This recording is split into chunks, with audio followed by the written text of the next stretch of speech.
ಇವತ್ತು CPIML ಜಿಲ್ಲಾ ಸಮಿತಿ ನೇತೃತ್ವದಲ್ಲಿ ದೆಹಲಿಯ ಜಂತರ್ ಮಂತರ್ನಲ್ಲಿ ವಿದ್ಯಾರ್ಥಿಗಳ ಮೇಲೆ ಕ್ರೂರ ದಮನ ರೀತಿಯನ್ನು ಅನುಸರಿಸಿ ಲಾಠಿಚಾರ್ಜ್ ಮಾಡಿದ ಕೇಂದ್ರ ಸರ್ಕಾರದ ನೀತಿ ಖಂಡಿಸಿ ಮತ್ತು ಆ ಹೋರಾಟಕ್ಕೆ ಬೆಂಬಲಿಸಿ ಇವತ್ತು ಧರಣಿ ಕಾರ್ಯಕ್ರಮನ ಮಾಡ್ತಾಯಿದ್ದೀವಿ.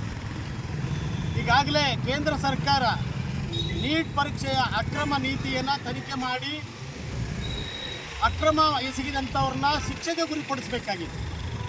ಸರ್ಕಾರ ಅವ್ರನ್ನೆಲ್ಲ ಬಚಾವ್ ಮಾಡುವ ಪ್ರಯತ್ನ ಮಾಡಿದ್ದರಿಂದ ಅನಿವಾರ್ಯವಾಗಿ ವಿದ್ಯಾರ್ಥಿಗಳು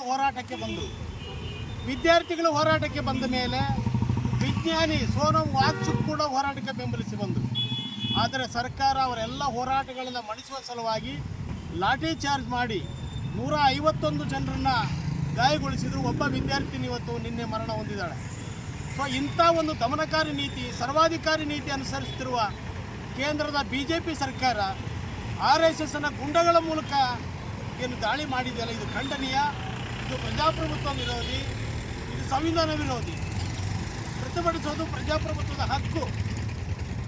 ಕೇಂದ್ರ ಸರ್ಕಾರ ಇನ್ನಾದರೂ ತಮ್ಮ ತಪ್ಪುಗಳನ್ನು ಸರಿಪಡಿಸಿ ಹೋರಾಟ ನಿರತರೊಂದಿಗೆ ಮಾತುಕತೆ ಮಾಡೋದ್ರ ಮೂಲಕ ನೀಟ್ ಪರೀಕ್ಷೆಯ ಅಕ್ರಮವೆಸಗಿದವರನ್ನು ಕೂಡಲೇ ಬಂಧಿಸಬೇಕು. ಶಿಕ್ಷಣ ಸಚಿವರು ರಾಜೀನಾಮೆ ಕೊಡಬೇಕು. ಅದೊಂದು ಪರಿಹಾರ. ಬಡವರ ಮಕ್ಕಳಿಗೆ ನ್ಯಾಯ ಸಿಗುವಂಥ ಪ್ರಯತ್ನ ಆಗಲೇಬೇಕು. ದಮನಕಾರಿ ನೀತಿ ಕೈ ಬಿಡಬೇಕು. ಏನು ವಿದ್ಯಾರ್ಥಿಗಳನ್ನ ಬಂಧಿಸಿದ್ರಿ, ಹೋರಾಟ ನಿರತ ಬಂಧಿಸಿದ್ರಿ, ಆ ವಿದ್ಯಾರ್ಥಿಗಳನ್ನೆಲ್ಲ ಬಿಡುಗಡೆ ಮಾಡಬೇಕು.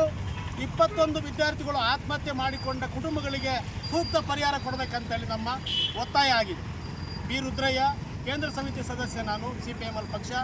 ಜೊತೆಗೆ ಈ ಹೋರಾಟದಲ್ಲಿ ಜಿಲ್ಲಾ ಕಾರ್ಯದರ್ಶಿ ಸಂದೀಪ್ ಇದ್ದಾರೆ, ರಾಜ್ಯ ಸಮಿತಿ ಸದಸ್ಯರಾದಂಥ ಕೃಷ್ಣಪ್ಪ ಇದ್ದಾರೆ, ರಾಜ್ಯ ಸಮಿತಿ ಸದಸ್ಯರಾದಂಥ ನಾಗೇಶ್ ಇದ್ದಾರೆ, ಜಿಲ್ಲಾ ಸಮಿತಿ ಸದಸ್ಯರಾದ ಬಸವರಾಜ್ ಇದ್ದಾರೆ, ಶಂಕರ್ ಉಲ್ಲೆಮನೆ ಜಿಲ್ಲಾ ಸಮಿತಿ ಸದಸ್ಯರಿದ್ದಾರೆ, ಮಹಿಳಾ ಸಂಘಟನೆಯ ಸುಧಾ ಭಾಗ್ಯ ಮತ್ತು